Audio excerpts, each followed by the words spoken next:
Sky edge YouTube ಚಾನಲ್ಗೆ ನಿಮ್ಮೆಲ್ಲರಿಗೂ ಸ್ವಾಗತ. ದಿನದ ಪ್ರಚಲಿತ ಘಟನೆಗಳಿಗೋಸ್ಕರ ಈ ಚಾನಲ್ನ ಲೈಕ್ ಮಾಡಿ, ಶೇರ್ ಮಾಡಿ, ಸಬ್ಸ್ಕ್ರೈಬ್ ಮಾಡಿ. ಪ್ಲೀಸ್ ಸಪೋರ್ಟ್ ಮಾಡಿ.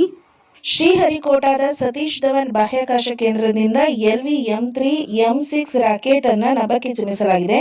ಉಪಗ್ರಹದಲ್ಲಿ ಏನೇನು ವಿಶೇಷತೆ ಇತ್ತು ಅಂತ ಅಂದ್ರೆ, ಸ್ಮಾರ್ಟ್ ಫೋನ್ಗಳಿಗೆ ನೇರವಾಗಿ high speed cellular broadband ಪೂರೈಸುವ ಸಾಮರ್ಥ್ಯ ಹೊಂದಿದೆ. ಈ ಬಾಹ್ಯಾಕಾಶ ಕಾರ್ಯಕ್ರಮವು ಉಪಗ್ರಹದ ಮೂಲಕ ನೇರವಾಗಿ ಮೊಬೈಲ್ ಅನ್ನು ಸಂಪರ್ಕಿಸುತ್ತೆ. ಇದರಿಂದ ಪ್ರತಿಯೊಬ್ಬರಿಗೂ ಎಲ್ಲಾ ಟೈಮಲ್ಲೂ ಕೂಡ 4G 5G recorded videos and ಕರೆ, ಟೆಕ್ಸ್ಟ್ ಸ್ಟ್ರೀಮಿಂಗ್ ಮತ್ತು ಡೇಟಾ ಸೌಲಭ್ಯ ದೊರೆಯಲಿದೆ. AST ಸ್ಪೀಡ್ ಮೊಬೈಲ್ ಕಂಪನಿಯು ಇದೇ ಮೊದಲ ಬಾರಿಗೆ ಬಾಹ್ಯಾಕಾಶ ಆಧಾರಿತ ಸೆಲ್ಯುಲಾರ್ ಬ್ರಾಡ್ ಬ್ಯಾಂಡ್ ನೆಟ್ವರ್ಕ್ ನಿರ್ಮಿಸಿದ್ದು, ಇದನ್ನ ಸ್ಮಾರ್ಟ್ ಫೋನ್ಗಳಿಗೆ ನೇರವಾಗಿ ಬಳಕೆ ಮಾಡುವುದು. ಇದನ್ನು ಸರ್ಕಾರಿ ಮತ್ತು ವಾಣಿಜ್ಯ ಸೇವೆಗಳ ಅಪ್ಲಿಕೇಶನ್ಗಳಿಗಾಗಿ ವಿನ್ಯಾಸಗೊಳಿಸಲಾಗಿದೆ.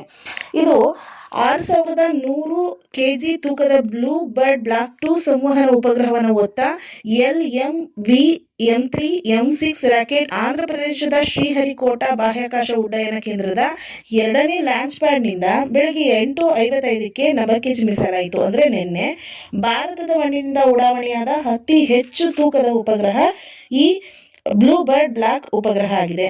ಅತ್ಯಂತ ಭಾರವಾದ ಸಲಕರಣೆಗಳನ್ನು ಕೂಡ ಹೊತ್ತೊಯ್ಯುವಂತ ಕಾರಣಕ್ಕೆ LV-M3 M6 ರಾಕೆಟ್ಗೆ ಬಾಹುಬಲಿ ಅಂತ ಹೆಸರನ್ನ ಇಡಲಾಗಿದೆ.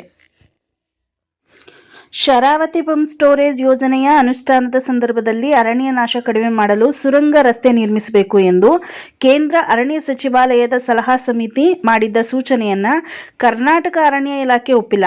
ಸುರಂಗ ರಸ್ತೆ ನಿರ್ಮಾಣದಿಂದ ಅಧಿಕ ಪ್ರಮಾಣದ ಅರಣ್ಯ ನಾಶ ಆಗಲಿದೆ ಎಂದು ಸ್ಪಷ್ಟಪಡಿಸಿದೆ. ಕರ್ನಾಟಕದಲ್ಲಿ ಬೇಡ್ತಿ ವರದಾ ನದಿಗಳ ಜೋಡಣೆಗೆ ವಿಸ್ತೃತ ಯೋಜನಾ ವರದಿ ತಯಾರಿಸಲು ರಾಜ್ಯ ಸರ್ಕಾರ ಒಪ್ಪಿಗೆಯನ್ನು ಸೂಚಿಸಿದೆ. ವಿಜಯ್ ಹಜಾರೆ ಟ್ರೋಫಿ ಏಕದಿನ ಕ್ರಿಕೆಟ್ ಟೂರ್ನಿಯಲ್ಲಿ ರನ್ಗಳು ಹೆಚ್ಚಿದ್ದು, ಕ್ರಿಕೆಟ್ ಇತಿಹಾಸ ಪುಟದಲ್ಲಿ ದಾಖಲೆಗಳು ಸೇರಿವೆ. ವೈಭವ್ ಸೂರ್ಯವಂಶಿ, ರೋಹಿತ್ ಶರ್ಮಾ, ವಿರಾಟ್ ಕೊಹ್ಲಿ, ಇಶಾನ್ ಕಿಶನ್ ಶತಕ ಹೊಡೆದಿದ್ದಾರೆ. ಧಾರವಾಡದ ಮಲ್ಲಿಕಾರ್ಜುನ ಮನಸೂರ ರಾಷ್ಟ್ರೀಯ ಟ್ರಸ್ಟ್ ನೀಡುವ ರಾಷ್ಟ್ರೀಯ ಪ್ರಶಸ್ತಿಗೆ ಹಿಂದೂಸ್ತಾನಿ ಶಾಸ್ತ್ರೀಯ ಸಂಗೀತ ಕಲಾವಿದೆ ಅಲಕಾದೇವಿ ಮಾರುಲ್ಕರ್, ಯುವ ಪ್ರಶಸ್ತಿಗೆ ಗಾಯಕ ಹರೀಶ್ ಹೆಗಡೆ, ತಬಲಾ ವಾದಕ ನಾಗಲಿಂಗ ಮುರಗಿ ಆಯ್ಕೆಯಾಗಿದ್ದಾರೆ. ವಿಶ್ವ ಚಾಂಪಿಯನ್ ಗುಕೇಶ್ ದೋಹಾದಲ್ಲಿ ಆರಂಭವಾಗುವ ಫಿಡೆ ವಿಶ್ವ ರ್ಯಾಪಿಡ್ ಮತ್ತು ಬ್ಲೀಡ್ ಚಾಂಪಿಯನ್ಶಿಪ್ನಲ್ಲಿ ವಿಜಯ ಸಾಧಿಸಿದ್ದು, ಮಹಿಳಾ ವಿಭಾಗದಲ್ಲಿ ಕೊನೇರು ಹಂಪಿ ಪ್ರಶಸ್ತಿ ಉಳಿಸಿಕೊಳ್ಳುವ ಗುರಿಯಲ್ಲಿದ್ದಾರೆ. ಬ್ರಿಟನ್ನ ಹೌಸ್ ಆಫ್ ಲಾರ್ಡ್ನಲ್ಲಿ ಭಾರತ ಮೂಲದ ಗೀತಾ ನರಗುಂದ ಹೆಸರು ಸೇರ್ಪಡೆಯಾಗಿದೆ. ಇವರು ಪ್ರಸಿದ್ಧ ವೈದ್ಯೆ, ಗ್ರೇಟ್ ಫರ್ಟಿಯಾಲಿಟಿ ಸಂಸ್ಥಾಪಕಿಯಾಗಿದ್ದಾರೆ. ಕೋಲ್ಕತ್ತಾದ ಗಢವಾಲ್ ಯುನೈಟೆಡ್ ತಂಡವು ಭಾರತದ ಮಹಿಳಾ ಲೀಗ್ ತಂಡವನ್ನು ಸೋಲಿಸಿದೆ.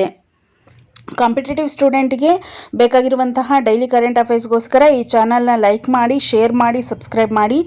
ಏನಾದರೂ ಇದರಿಂದ ಇನ್ನೂ ಜಾಸ್ತಿ ನಾನು ವಿಚಾರಗಳನ್ನ ತಿಳಿಸ್ಬೇಕು ಅನ್ನೋದಿದ್ರೆ, ಏನಾದರೂ ಹೇಳೋದಿದ್ರೆ ಕಾಮೆಂಟ್ ಮಾಡಿ. Thank you.